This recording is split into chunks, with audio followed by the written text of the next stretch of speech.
Sa gitna ng mga kontrobersya na kinasasangkutan, humiling si Vice President Sara Duterte na isapubliko ng palasyo ang mga travel authorities at gastos ng mga opisyal ng gobyerno bilang bahagi ng transparency at accountability. Pumalag rin ang ikalawang pangulo sa pagsasapubliko ng kanyang mga personal na lakad na anay nakaaapekto sa kanyang seguridad at kaligtasan. Narito ang report. Nitong Martes, kinumpirma ng Malacanang ang nakatakdang Japan trip ni Vice President Sara Duterte mula August 19 hanggang August 24, 2026. Ayon kay Presidential Communications Office Secretary Dave Gomez, personal travel ito at na hindi ito mula sa pondo ng gobyerno. Sa isang opisyal na pahayag sa parehong araw, nilinaw ni Duterte na nagbago na ang kanyang mga plano at kanselado na ang kanyang nakatakdang biyahe pa Japan. Iginiit niya ring formal nang naipasa ang updated travel information sa opisina ng Pangulo taliwas sa mga lumabas sa balita. Kasabay nito, nagpaalala si Duterte sa mga media organizations na suriing mabuti ang mga impormasyon bago ito ilathala para sa public consumption. Hinikayat niya ang mga news outlets na beripikahin muna ang detalye sa kanyang opisina.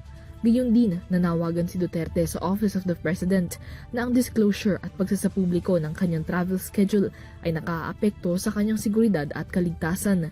Sa kabila nito, iginiit din ni Duterte na hindi lamang dapat ang OVP ang hinihingian ng transparency at accountability, kundi lahat ng opisina at opisyal ng gobyerno. Sa isang hiwalay na pahayag, iminungkahin ni Duterte na maisapubliko ang lahat ng impormasyon at detalye kaugnay ng travel authorities ng lahat ng mga opisyal. Partikular na ang patungkol sa mga nagastos sa mga nasabing biyahe at kung may nagastos bang pondo mula sa kaban ng bayan. Sa panig naman ng palasyo, nilinaw nito na hindi sa kanila nanggaling ang impormasyon patungkol sa travel request at sa travel authority kay Duterte na inaprobahan ng UP. Sa isang press briefing ngayong Miyerkules, dumipensa si Palace Press Officer at Undersecretary Attorney Claire Castro na mayroon ng naunang balita na lumabas patungkol sa Travel Authority at nakinumpirma lamang ito ng palasyo. Wala pong lumabas na balita mula sa amin. Tinanong niyo lamang kung confirmed po ang Travel Authority ng Vice Presidente at bilang tugon ay sinabi namin confirmed. So una po niyo na laman yung tungkol sa Travel Authority at i-confirm lang namin. At na-confirm ko nga po mga bandang alas 6 ng gabi. Pero mas may nauna po yata ang nakapag-confirm na bago ako.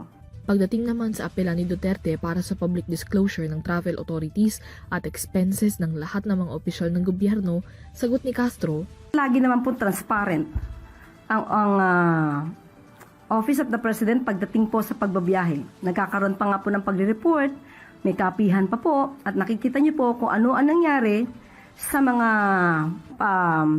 foreign trips, official visits, working visits ng ating Pangulo. Hindi po yan nakatago.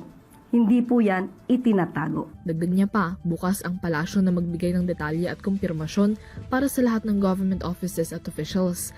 Aniya, hindi itinatago ang mga ganitong impormasyon at na depende sa layunin ay maaari itong buksan para sa auditing. Kung sino po ang hihingin nyo ng travel authority, kung sino ang na-issue ng travel authority, kami naman na itutugon. Hindi po namin sinisingle out. Kailangan po talaga natin dito transparency. So kung sino yung nagdidemand ng transparency, dapat maging transparent din siya sa kanyang mga activities. At patungkol sa budget, hindi rin po ito tinatago. Kompletong resibo, walang peke, walang alias. Maaari po itong makita. At ito naman po ay nai-report na rin po sa COA. Para sa EuroTV News, niyalayagin sumasaludo sa bawat Pilipino.